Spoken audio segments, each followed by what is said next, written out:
Deputy Attorney General Rod Rosenstein has been on the job for less than a month, but he now finds himself at the center of two controversies surrounding the White House: the firing of FBI Director James Comey and the investigation into alleged ties between Donald Trump's presidential campaign and Russian officials.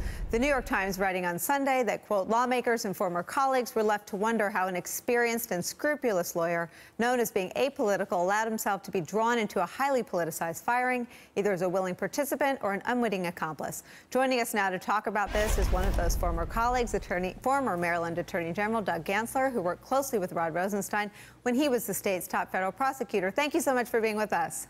My pleasure. So I had some reporting at the time that there was exasperation on both ends, that the White House would have liked to have seen Deputy Attorney General Rosenstein out defending the memo, and that he was piqued that White House officials were standing on the North Lawn reading from his memo as the rationale for firing Jim Comey. Can you speak to either of those?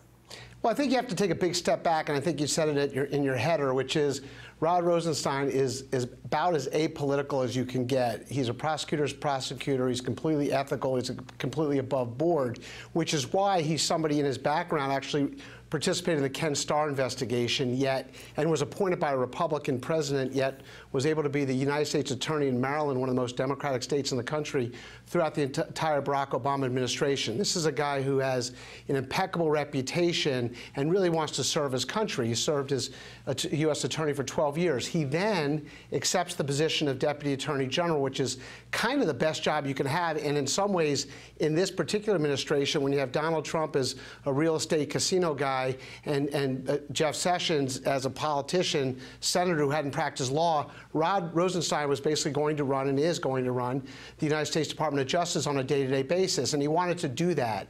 Then what happened was they wanted to get rid of Comey. And they wanted to get rid of Director Comey because Director Comey was escalating the subpoenas into the investigation of Donald Trump. Rod Rosenstein, or in fact any Deputy Attorney General, would not have the authority to make a recommendation or decision to fire an FBI director. It's just not done. J. Edgar Hoover wasn't fired. William Sessions was fired because of his own ethical problems.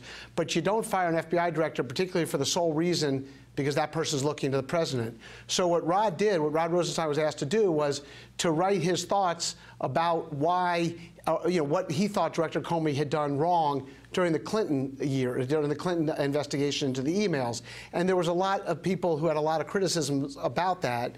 And so he put that down there, but he didn't say you should fire him. He said, these are reasons why you could.